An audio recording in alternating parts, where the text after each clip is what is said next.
So our Talmud teaches us that words of Torah are compared to water. Everyone that thirsts come to water, teaches Isaiah. As water reaches from one end of the world to the other, so Torah reaches from one end of the world to the other. As water gives life to the world, so Torah gives life to the world. As water restores a person's spirit, so Torah restores a person's spirit. That's from the Talmud, Masecha Eruvin.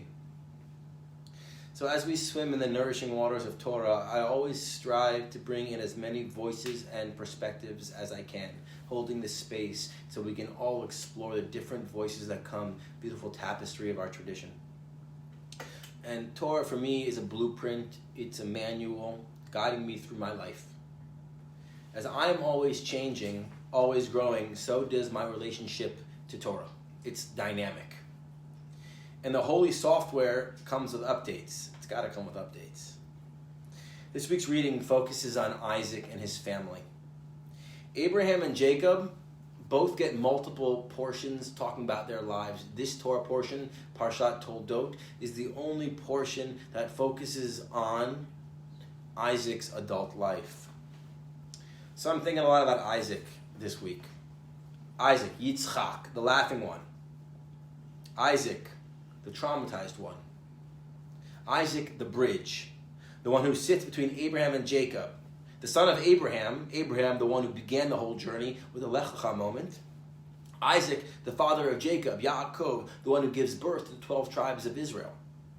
So I've been thinking, what does it mean to sit in between Abraham and Jacob? Who is Isaac? As a son, he was a child of older parents and probably overprotected in his youth. He was nearly sacrificed by his father.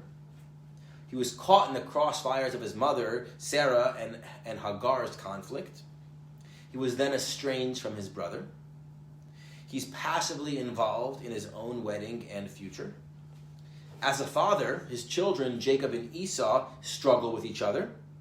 And in old age, he is stricken with blindness, and his wife and his son deceive him, so that the only thing he truly owned, his paternal blessing, was co-opted. Much of Isaac's life happens in reaction to other events. He's quiet, he's reflective, he's alone, on a journey of healing and self-discovery. After almost being sacrificed from his father, he goes to a place where his brother Ishmael was banished, a place that's called Be'er L'chai Ro'i, which in English means the well of the living one who sees me. A place where the Holy One, the wellspring of life, Mayim Chaim, the flow of eternal waters, might be found. This search for God through Mayim Chaim, the wellspring of life, flows with us into this week's portion as well. We read in our portion that Isaac then turned to digging anew the water wells they had dug in the time of his father Abraham, which the Philistines had stopped up after Abraham's death. And he gave them the same names his father had given them. And when Isaac's servants dug into the wadi, they discovered their well of living water. So Isaac digs up the same wells that his father dug, that the Philistines covered up with stones after Abraham's death. He unearths and he restores his father's work in his lifetime. And he is the bond that maintains the continuity between the tradition, the family, the generations. He unearths his father's Torah. And he is praised for this. But I would like to ask, why did you not dig a new well, Isaac? An Isaac well. One that is your own and one that is unique. Where is your voice in all of this? What is your Torah, Isaac? There's a midrash that teaches us that when Isaac lay on the altar with Abraham poised the knife above him, about to slay him in the Akedah, there was an angel above them crying. The angel's tears fell into Isaac's eyes. It was this traumatic moment that caused Isaac to become blind later in his life. The trauma of Isaac's life immobilizes him. It keeps him from blazing his own path. It leads him to a wife that emulates his mother. It guides him to restoring his father's well instead of building his own. Isaac, I wish you had the opportunity to be more than just a link in the chain, I wish you didn't have to only play it safe. In relationship to Torah, what I learned from Isaac is that in our journey, it's vital to maintain the wells of Torah that our ancestors established. And it is equally important to build new wells. If we dig our own new wells with love, with inclusivity, with respect, they too will tap into the Mayim Chaim, the eternal waters that rests in the bedrock. Waters that restore, waters that heal, waters that connect. Rabbi Adin Steinsaltz, Zichron Levacha, reminds us, redigging old wells involves the same amount of physical labor as digging new wells.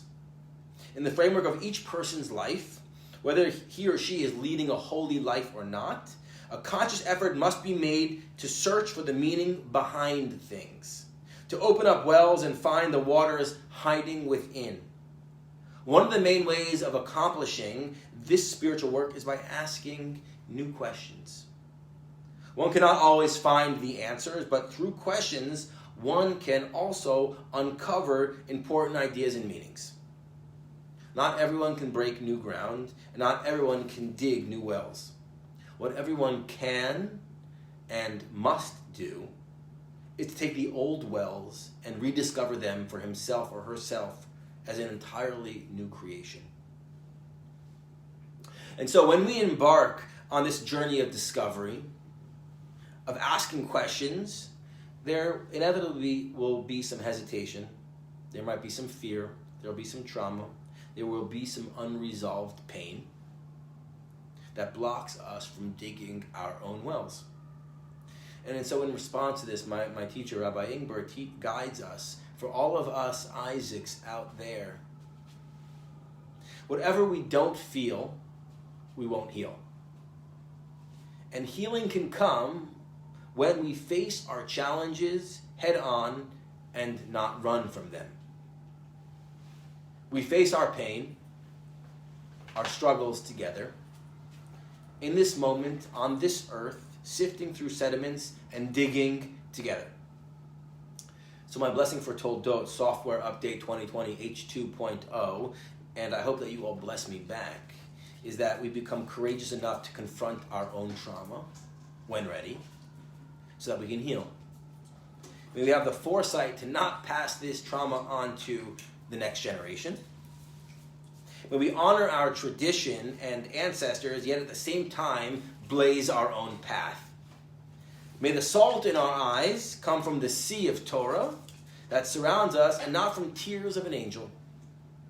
May we have the strength and passion to dig new wells, and may our ancient wells and new wells be established side by side, helping to nourish all of us.